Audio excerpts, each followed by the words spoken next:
Welcome everyone to EquipNet 2021. It's good to be with you again this year, even if it's only by a video presentation. Today's topic that I'll be covering is your finances during COVID. If you haven't recognized my voice by now, my name is Mike DeMeo. I'm the Executive Director at New Focus, New Jersey, and also a personal budget coach. I believe this is my 13th year at EquipNet. So today's agenda for this presentation is why start now? Why budget now? We're in a pandemic. Where do I start? If you do think it is time to get started with budgeting, building the basic household budget, looking at the question of how much spending is too much spending, and lastly, how do I get my budget to balance? Let's look at the first question. Why start now? Well, budgeting is usually one of the three top New Year's resolutions. It usually contends with weight loss and whatever else is occupying the country at that particular time. I'm not sure we're number one anymore. Weight loss seems to have kicked up and taken the number one position over the last couple of years, but I think budgeting is still in the top three. Hopefully the holiday buying season is over, so things are calm now for a little bit of time. Maybe the credit card bills from the holidays are still hitting, but it's still a good time to get started to deal with them. We're looking at the pandemic, and it looks like, hopefully, we're starting to see some signs that the pandemic is relenting. So we might be going back to what we call that normal way of life. Hopefully by mid-year, many will be vaccinated and life will be returning to the way it was before the pandemic started. It's always good to keep from accumulating new debt, especially paying those high credit card bills from the holidays. So it's a good time to start now just for that. For those of you who are considering going to a financial planner, budgeting is a foundational item for retirement. Financial planners look at your budget to measure your lifestyle and project how you're going to fund your lifestyle during the retirement years. They're also looking for any disposable income that you have now that you can invest in a sound retirement plan. And budgeting has really become, over the past several years, the new normal, with paychecks kind of flat and expenses still on the increase. A lot of us really need to take the time to budget in order to make ends meet. It's also the new normal because a plan beats a panic. I've had this slide in my slide deck for 10 years now from Jane Bryant Quinn, and I think it's still appropriate every year that I take a review of this presentation. It's really now a priority to look at income versus expenses first, and then make your investment considerations next. We also need to look at what will 2021 bring. We've just had a presidential election. We've got a new president in the Oval Office. What's that going to mean to the economy and to the country? What about volatile markets and volatility in the markets? The stock market still seems strong, but who knows what 2021 might bring to the market. How about in your personal household? Are there any transitions that are planned for your household? Do you have a new job? Is there a new family or a new household member on the way? Some of us have COVID puppies. I don't know if that qualifies as a household member, but I'll tell you, it sure does hit your budget. And how about a move? Are you planning to move your household to a different location? So check your transitions and see if they're covered with your current budget plan. How about your savings? Are your savings enough to cover the current issues and the known transitional issues? And it's time to check your debt and expenses too. Your income and expenses need to be in balance with the overall budget. And it's probably time to look at the impact of the debt on your overall budget. The median income has pretty much been stagnant or lower for a lot of people. So keep that in mind um, when you're looking at the budget. And also, what about the issue of the emergency fund? Do you have enough funds to cover an emergency? Typically, $1,000 or more will cover you for most household emergencies. So take a look at your emergency fund as well. But you say, Mike, it's a pandemic. Why should I be doing this now? Well, the pandemic has shifted three major expense categories for most: groceries, eating out, and gasoline. And there's been others too. I'll show you that on the upcoming budget template that I have highlighted for where expenses have shifted during this pandemic. So with the vaccine becoming more available and life possibly going back to what we used to remember as normal, you may see some of these expenses shifting back to the way things were back in 2019, maybe even as early as this spring, which when you're viewing this is probably going to be very close, as EquipNet is 2 days before the official start of the spring season. So take a look at your budget and take a look at what shifts have happened since the pandemic and start to prepare for how the pandemic relenting may shift those expenses back to what you are used to dealing with. And this just might be your 2021 wake-up call. It's time to make sure that you're saving enough. Again, watch for those shifting expenses that might be shifting around as the pandemic eases. Try to reduce or eliminate debt as best you can and keep debt from being a factor on your budget. It's always time to build those emergency resources. Take a look at that, and maybe if you are getting a tax refund, you may be able to put some of those resources into an emergency fund. And also, it's always time to save more for retirement or education needs for those of you who have family members who are going back to school and are needing to pay some of your educational bills. So is this your 2021 wake-up call? Maybe yes, maybe no. If so, take heed and let's move forward. So if you believe that this is a good time to get started, then the first question is, where do I start? Well, I always start by writing down what you'd like to accomplish, typically with your goals first, and then your written budget. You will be surprised at the power of a written budget for yourself and for members of your household. Reducing to writing helps to see what needs need to be taken care of. And it also helps us to get started. And that's why I have it here on where do I start. Use a budget template. You can get one from New Focus New Jersey website. You'll see that on the budget template when I show it to you, www.newfocusnj.org. Or check the internet if you see a budget that you would prefer other than the one that I have. Take a look, get a template to help you get started, and don't spend a lot of time reinventing the wheel when so many resources are already available to you. Number 3 here, it's time to investigate sources and courses. Many books address the topic of budgeting. Even more online resources address this topic. I'm sure you could spend an hour just looking at all of the different resources, trying to decide which ones might be most in line with your beliefs and your needs about budgeting. Mint.com seems to be a favorite of many of my clients when it comes to automating your budget. So maybe you could take a look at Mint.com and see if that's one that might help you with your budgeting needs. When you are putting your budget together for the household, be sure that the household is in alignment with any of your budget plans. If you have multiple members in your household, that probably means you're going to have multiple opinions on how to get started with budgeting and how to move forward.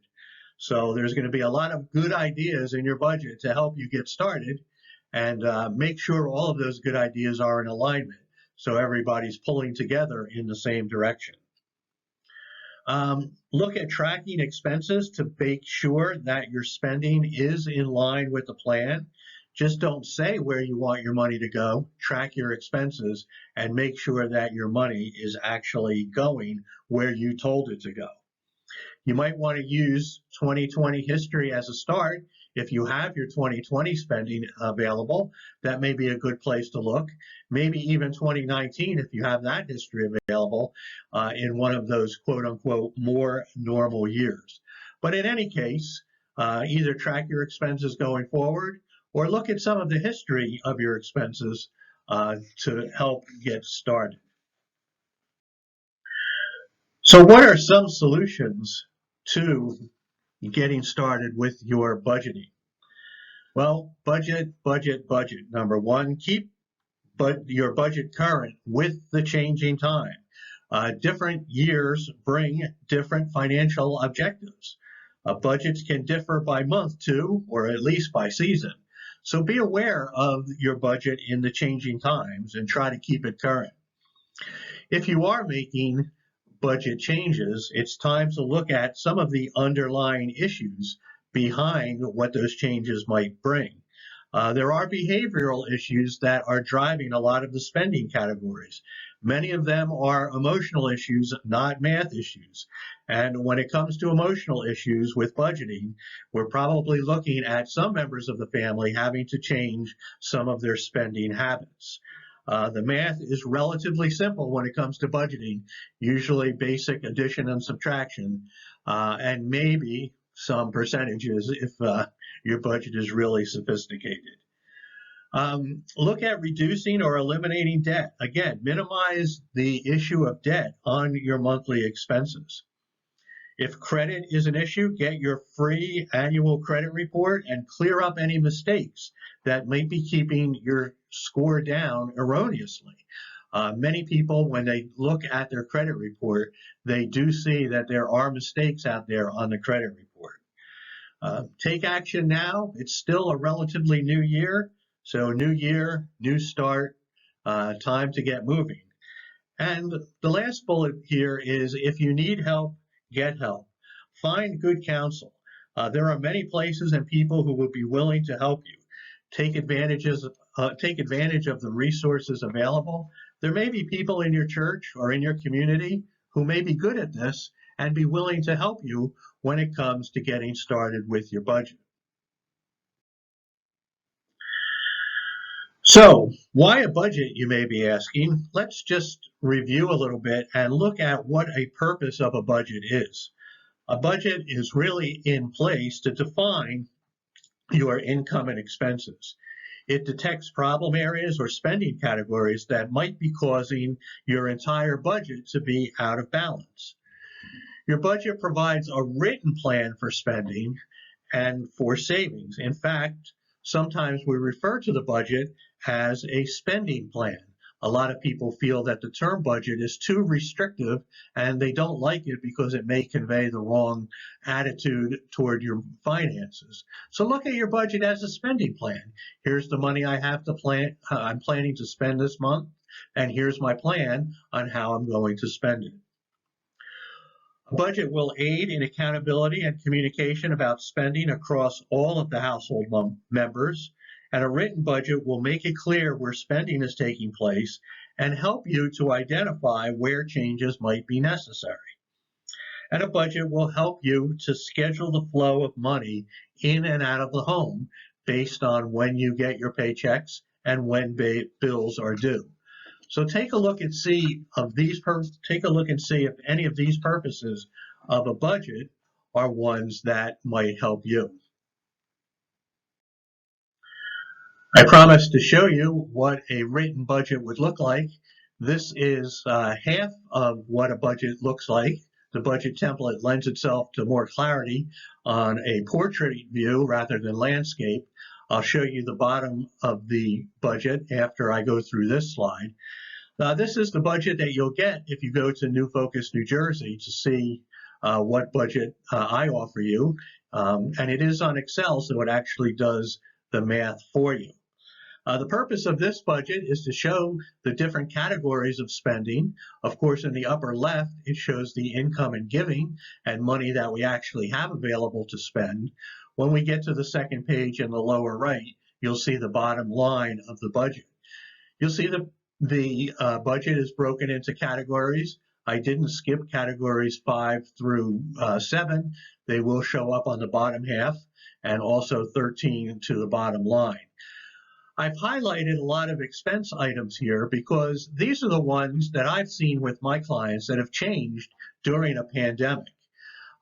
First off, looking at category 4 with food, many people have been going to the grocery stores more because their favorite restaurants or eating establishments have been closed in 2020 and they've been forced to eat more at home.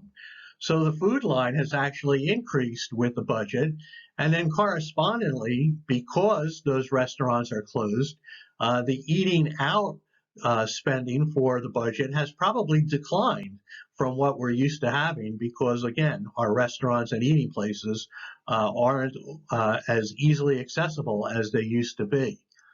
Also in the entertainment and recreation area, you'll see that vacations have been a category that have been very hard hit with the 2020 pandemic. A lot of people are not flying on airplanes because they feel that it's an unsafe way to travel with so many people in the cabin possibly having the COVID virus.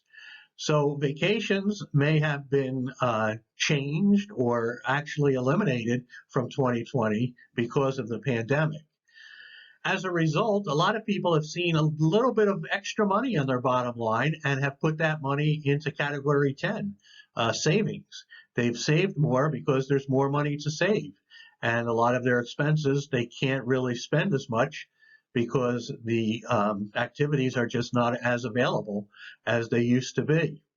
If you look at category 12, you'll see beauty and barber is another category that I've highlighted.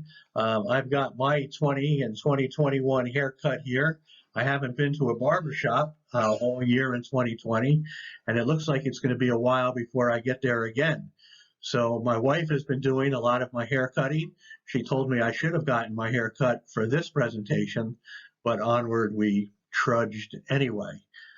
So you may have decreased expenses when it comes to the beauty shop or the barber shop. Same thing with allowances and lunches. If you can't go out to lunch as much, you may be seeing some savings in allowances and lunches. And I did briefly mention some people, like myself, have gotten a COVID puppy or a pet to help them with the pandemic. I know a lot of animal shelters have been low on supply of the animals that they have to bring to your household because many people have adopted pets this year as something to do with themselves with the pandemic. So if you have gotten one, like us, you've noticed that the food and pet supplies have gone up in your budget, and you probably need to budget for that. Ours was a new puppy, so he had to get all of his shots, and we spent some considerable money, obviously money that we've never spent before, on going to the veterinarian. And so I've labeled this category Pets and Vets as a category to look at if you do have a COVID puppy or a new COVID pet in your household. Here is the bottom half of the budget that I promised to show you. Over in the transportation category, number 5, gas and oil and even car insurance may have gone down because a lot of us are not traveling to work anymore. Some of the insurance companies have actually given us some insurance rebates. So our insurance payments may have gone down in 2020. Look for possible rebates in 2021, or if the population really starts going back to the office, those rebates may be at an end. Because of the reduced travel, we've spent a lot less on gas and oil, and gasoline prices have gone down considerably in 2020. We've seen the recent spike in 2021, so keep an eye on your current budget to reflect any changes in gasoline prices. When it comes to school and childcare, Since the kids are home from school and schools were closed, a lot of people have saved a lot of money on daycare. So if you're one of those people who've saved some money, that's more money you might be able to put towards savings. But be careful when schools and businesses do reopen. You may have daycare expenses starting to go back to where they were back before the pandemic started. As I mentioned earlier, in the bottom right, we have our bottom line. We take our spendable income, subtract total expenses, and there we have our surplus, deficit, or zero if you have a perfectly balanced budget. More on that later. In the lower left, I do have my website here. If you want to get a copy of the budget template, go to my website, type in budget template into the search box, and a template very similar to the one that you see on your screen will be available to you. Again, it's in Excel, and it will do the math for you. So now that we've talked about the budget, let's talk about how to actually build the household budget. First of all, if you get the template, remember, this is your budget. If you don't like what the template has, fix the template categories. If they don't match your spending categories, you can add, delete, change them. None of the cells in the budget template are protected, so change that template into your budget. Number two, honesty is key when it comes to discussing your budget with other household members. Don't hide expenses from other household members. That will not lead you to getting a balanced budget. Remember, if you do have multiple people in your household, that means you have multiple spending personalities. And if the information in the budget isn't accurate, things will not work out well for your household budget. Take everyone's concerns and opinions into consideration and try to come up with a budget that the whole household can be behind. As I mentioned earlier, it's important to settle on goals first, then tracking is secondary to achieving those goals. Setting the goals has the power to get your budget in place and get it working. And lastly, please, no name calling when it comes to people's opinions of what's a need versus possibly what is just a want. Try to keep the family meetings respectful and moving forward as people tell you what they're actually thinking when it comes to money. There may be some surprises along the way that you may not have been expecting. Now let's look at the situation where you find that some of the spending that's going on in your household is too much spending when it's compared to income. This is where the categories come into play on the template that I have in the website for you. On the template that I use, the categories are use percentages to calculate how much money is being spent compared to spendable income for each category. And then we can use these percentages to check against some guidelines. And again, these are guidelines. They're not cast in stone. But we can look at spending, our spending compared to budgets that are in balance and see where we might make some changes if we need to. Again, consult norms and guidelines against the percentage of spending by category. And again, these are guidelines. You'll need to adjust for cost of living, family size, individual preferences that are going on with your budget. Just keep in mind, New Jersey is a pretty expensive place to live, and I know most of the people in this audience are probably from New Jersey. So the cost of living here, especially when it comes to housing prices and real estate taxes, are pretty difficult to wrestle with sometimes. So keep in mind of looking for adjustments because of where we live. Entertainment preferences will vary in cost. And if you're like my household, you may be battling over the heat and air conditioning thermostat settings that will change spending amounts too. So look at those individual preferences when it comes to how you're putting your budget together. And lastly, I mentioned transitional issues affecting spending and income. Again, are you in the middle of a household move?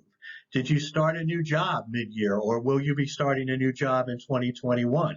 Look at your withholding allowances and consider what's going on there. Are you considering adding a new member to the household? Is a member of the household coming back from college, or is one heading off to school? So take a look at those individual preferences, and then also look at any pandemic-related items that may have their individual effect on your budget. Take a moment and review all of these different levels of spending and try to come up with a budget that accurately reflects all of these adjustments that you need to make in your household budget. So here's what some spending guidelines could look like. I've highlighted the big four as to where most of our money goes when it comes to budgeting. You can see housing at 30 to 40%. And again, in New Jersey, it's not unusual if that percentage goes over the 40% mark because of the cost of living here. Transportation and food in the 10 to 15% of our budget. Again, food is going to vary on the number of people that you're feeding in your household. So will transportation, based on the number of cars and the number of trips that the family members need to make.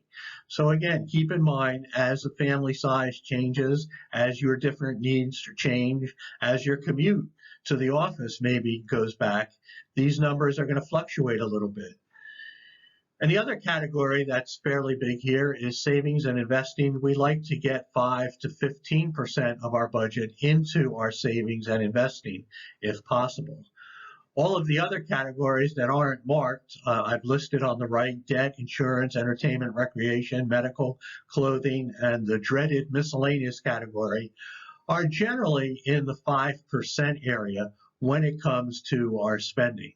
So take a look at your spending, compare it, your categories percentages with these, and see if there's anything that jumps out at you when you're looking at your budget. If you prefer a chart versus the pie chart, these are approximately the guidelines. Again, the ranges of spending for the different guidelines. And again, it depends on family size, cost of living in your area, even time working in your career. Are you about to retire? And any transitions or individual preferences. Now, a lot of budgets don't balance because usually it's one or two of these categories that may be out of balance. So take a look and see if there's just one or two categories that need some adjustments before you throw the whole budget away and say this is just too tough of an exercise. In most cases, again, it's one or two of these categories that if you can bring them in line or more in line with these guidelines, it will have a big effect on your budget. I remember early in my career as a budget coach, I had a client that was pulling his budget together, and we were looking at these percentages to see if there were any changes. And it started off that housing, in his case, was 70% of his spendable income. Food was 20%. Debt was at 30%, and school expenses were at 20%. Well, you can hear from those numbers, just three of those categories put us over 100% of his spending.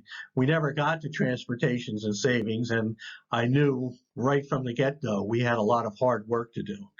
So take a look at these, see if there's anything that jumps out at you from your budget, and maybe this is a good place to get started to make some adjustments in your spending if your budget doesn't balance. How do I get my budget to balance? Well, I mentioned earlier that there are three bottom line outcomes when it comes to your budget. You can have a surplus, a deficit, or zero. And a lot of people ask me, what's the best outcome? Or sometimes it's me asking you the question, what is the best outcome? Surplus is always good, means that we're spending less than we make. A deficit, not as good, meaning that we're spending more than we make. And a zero outcome, which I think is the best, is where we're spending pretty much exactly what we're making and we've got our budget in balance.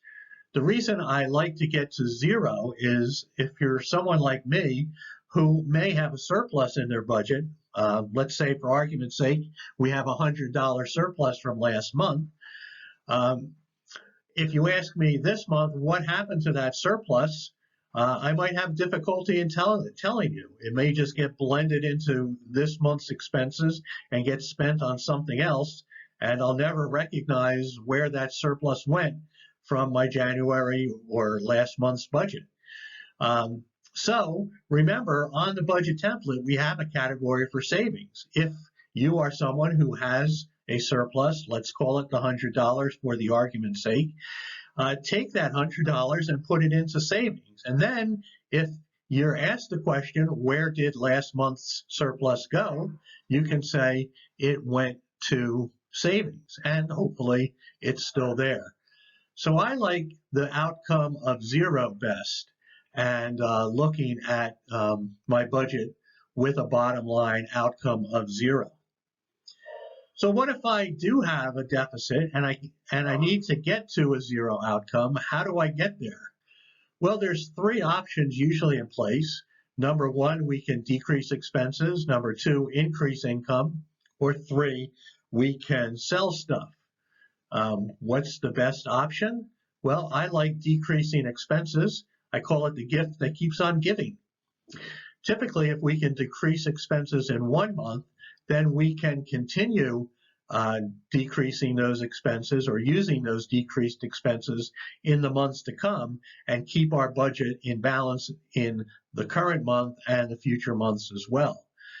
Increasing income is good, but in that case, for example, if you have a budget that's has a $100 a month deficit, we're probably going to need to increase income if we're doing that by another job by $120 or $125 or so, because we have to pay payroll taxes first before we can utilize any of that income to help us with our budget. So keep that in mind, that if we do need another job, we'll have to increase our income by more than the budget deficit to make our budget balance.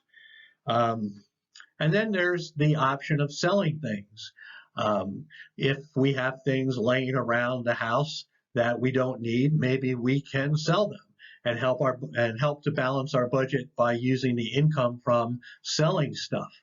Now, that's a good option as well, but typically once we use that option once, we can't keep selling the same things over and over. So usually selling stuff is a once and done kind of option. And no, and I'm saying this in jest, you can't sell any of the kids either. So remember that when you're looking at selling stuff. The best option, I think, decreasing expenses. So keep that in mind when it comes to getting your budget into balance.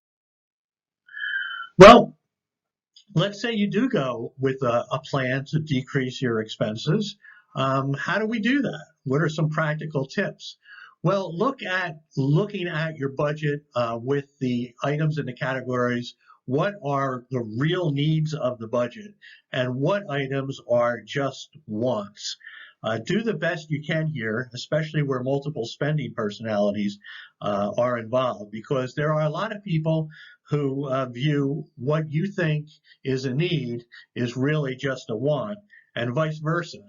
I know every year I try to convince my wife that a sports car is a need, and she reminds me every year that the sports car is just a want. So if you are looking at reducing some expenses, remember the acronym PERK. The P stands for postpone, E eliminate, R reduce, and K keep. What are some expenses or purchases that you may be able to postpone? What about linen or things in the household that you can buy during the white sales in February? And I think there's some white sales even in October or later in the year. Can you get more value for your money by postponing the expenses to when they go on sale? What about cars? Compare your maintenance bills with the cost to replace your car.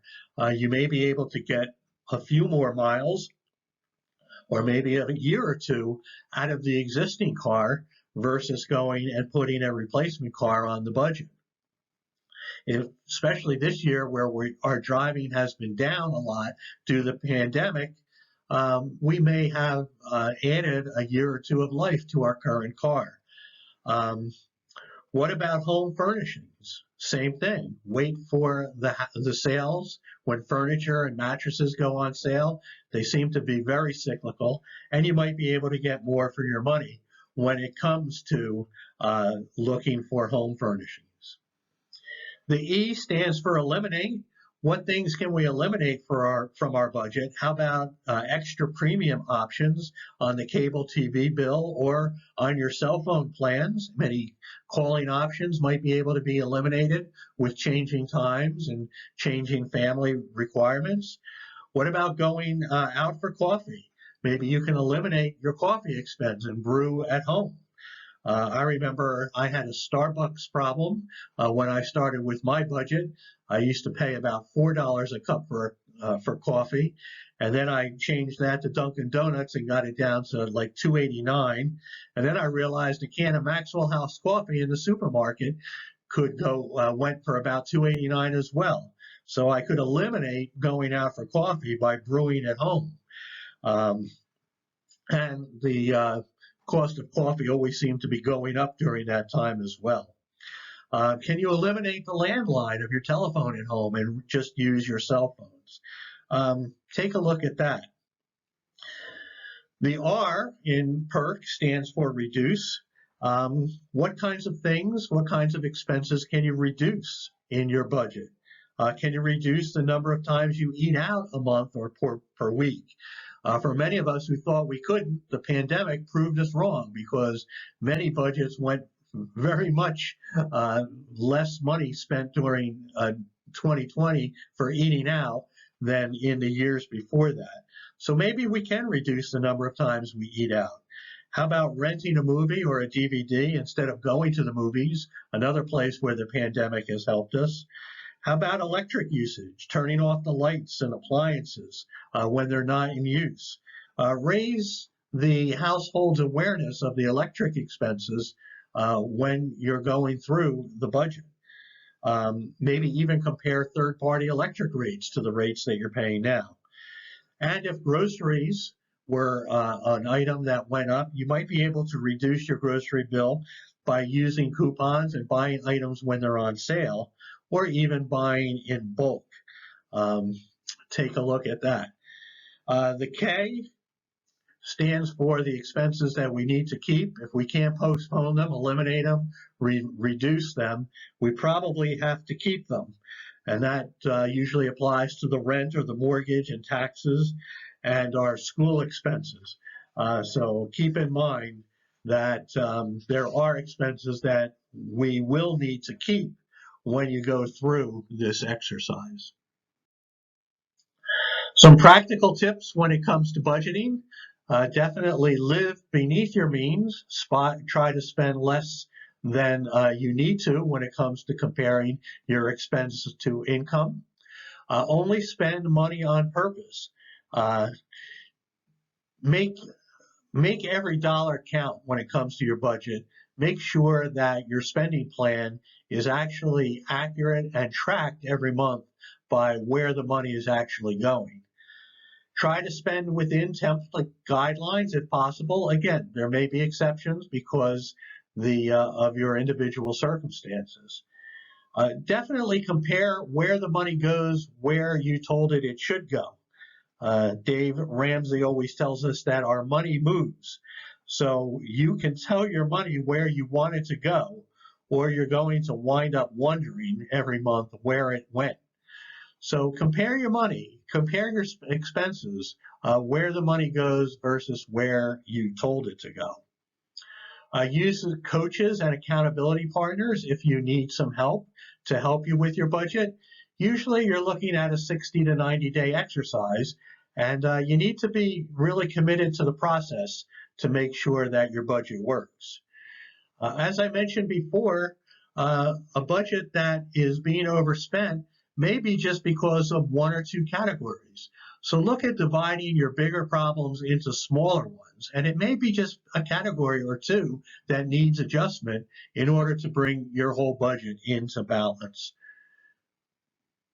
And lastly, you must have an emergency fund, especially if you're looking at debt elimination. Have an emergency fund, a minimum of $1,000. Try to build that up to 1 month of expenses or more. But have that emergency fund, because when emergencies hit, and they will hit every year, you'll want to have a little bit of money set aside to cushion for that emergency. What are the benefits of your budget? Well, you probably know most of these already. You can begin moving towards accomplishing those financial goals that you wrote down in the beginning of the year. If you reduce or eliminate debt, you'll probably see some improvement in your credit score, and avoid accumulating unnecessary debt by only spending with the money that's available. You will be funded for the emergency that's coming in 2021 that we don't know what it might be yet. And you'll be on top of these expense shifts as we return to normal coming out of the pandemic. And you'll be staying ahead of the pandemic recovery curve. And that's going to be important as our expenses tend to shift in 2021. And when you do accomplish some of the goals that you had set out for your budget, it's really something that the whole family can be proud of and can really be behind when they see what the accomplishment is that the budget provided. I'd like to wrap up with a slide of do's and don'ts. Pretty much to summarize today's presentation, do write down your budget. The power of the written budget is surprising. So write it down, use a template, don't reinvent the wheel. newfocusnj.org has one if you need one. Read your favorite authors that really align with your values. Analyze your spending compared to your plan, and take your actions now. Get started with the plan. Get started with your budget, and make sure it's moving forward during this year where our expenses will be shifting again. And of course, as I've mentioned before, build your emergency fund. $1,000 to get started, and build on that to cover maybe a month or more of your expenses. Don't ignore budgeting or bills, or don't think that these budget issues will go away on their own. They don't, and they can get serious. So address them now. Try to avoid accumulating unnecessary debt. Debt is very easy to take on and very difficult to eliminate. And don't deny the impacts of what the finances can do to your household. It can cause a lot of unwanted stress between family members. So get started. Be proactive with a plan to address your financial goals. And again, don't wait for the pandemic to be over. Take steps now as we're moving towards the end of the pandemic, and you'll be in a good position as things do, hopefully, return to normal. Some resources for you, mint.com I mentioned before. If you're in the over 50 years of age group and you subscribe to AARP, AARP magazine always has some good finance articles that are helpful.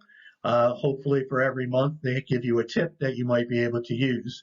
And personal budget coaching is something that might be helpful to you if you need a coach or an accountability partner. Look to your church, your community, to see who might be able to help you there.